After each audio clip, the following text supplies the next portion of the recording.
Welcome to Hot Glass Tips number 1. When you cut rod, or as it comes from the factory with that sharp raw cut end, these ends will boil, and they also have some crud in them, and you really don't want that in your sculpture work. So the best thing to do is just to go ahead and trim the very end of the rods off before you use them. Now I use a water pot, which is nothing more than a mason jar half full of water that I drop little hot pieces of glass like that in so that it doesn't burn my work surface or me. So anyway, that's what I do to keep hot glass off the workbench. Now when you're wanting to build up a mass of glass, let gravity do the work for you. Hold the rod at an angle so that as it heats up, the hot glass will move down the rod, building up the mass of glass.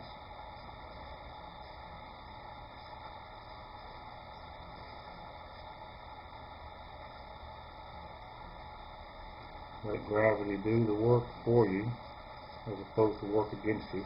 And of course I'm rotating this to keep it from sagging.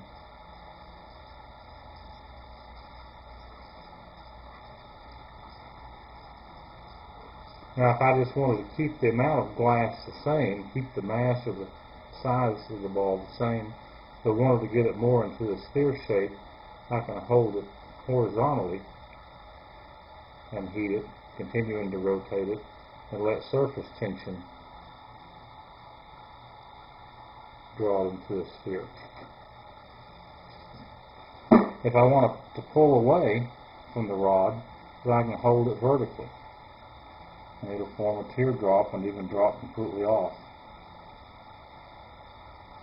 if I let it.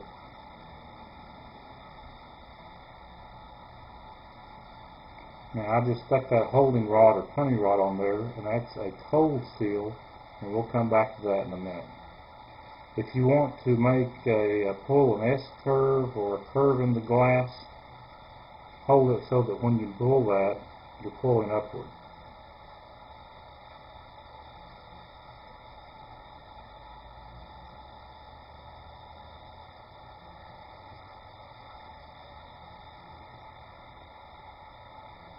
And then to do a cutoff in the flame, a circular cutoff, you're going to hold it in the flame and kind of twirl it around, and you're going to do that in the flame.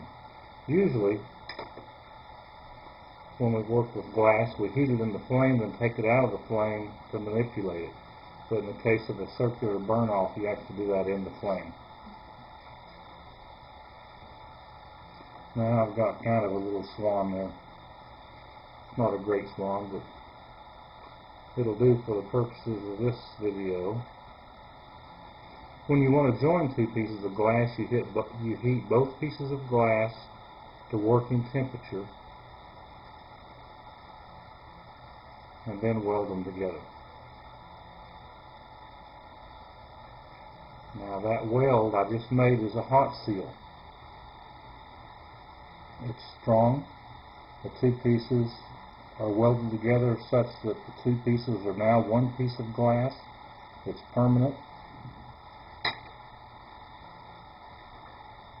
As opposed to this seal on the bottom, which is a cold seal. Only the body of the swan was at working temperature when I attached those. The holding rod was hot, but it wasn't working temperature.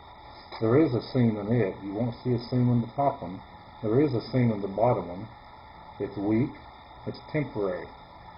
And all it takes to break that loose is to tap it on something hard. Send vibration up that rod, and it'll pop right off. Now keep in mind that you do want to put the vibration on the holding rod. That's what you want to tap. You don't want to tap your precious masterpiece that you just finished making, right? So hit the holding rod, let the vibration travel up it to the seal and break the seal, as opposed to tapping the piece and having vibration go through it. Also, if you're not holding it with something, you need to take it with tweezers or hold that piece so it doesn't fall away. Now, at the juncture of that cold seal, it will leave a rough piece of glass, a little sharp piece. So you want to come back and fire polish that area where the cold seal once was.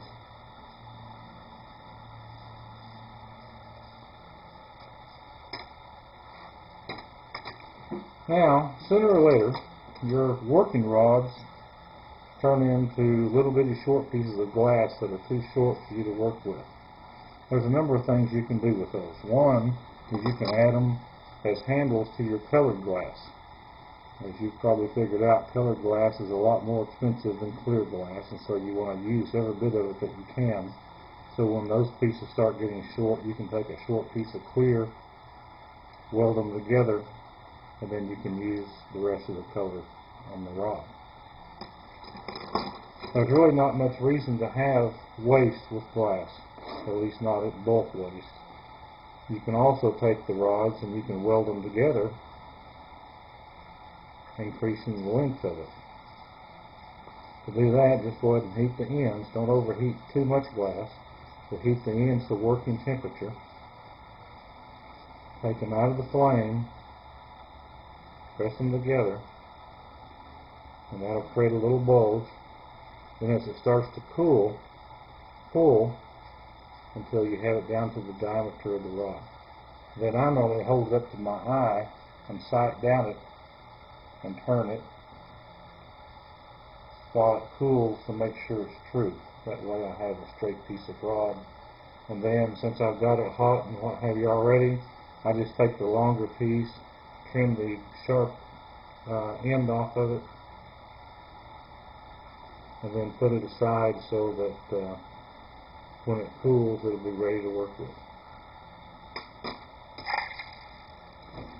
And when you're dealing with glass 10 millimeter and above, then joining it that way is not a very good option, because the glass is thick enough that it will end up cracking on you. So for 10 millimeter and above, instead of joining two pieces of 10 millimeter, I normally attach an 8 millimeter handle to it.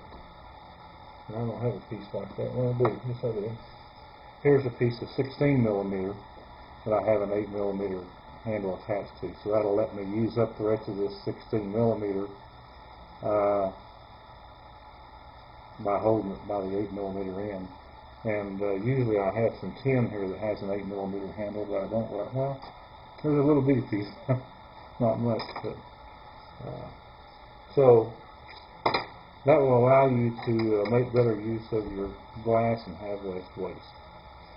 So hope that was helpful to you, and thanks for watching.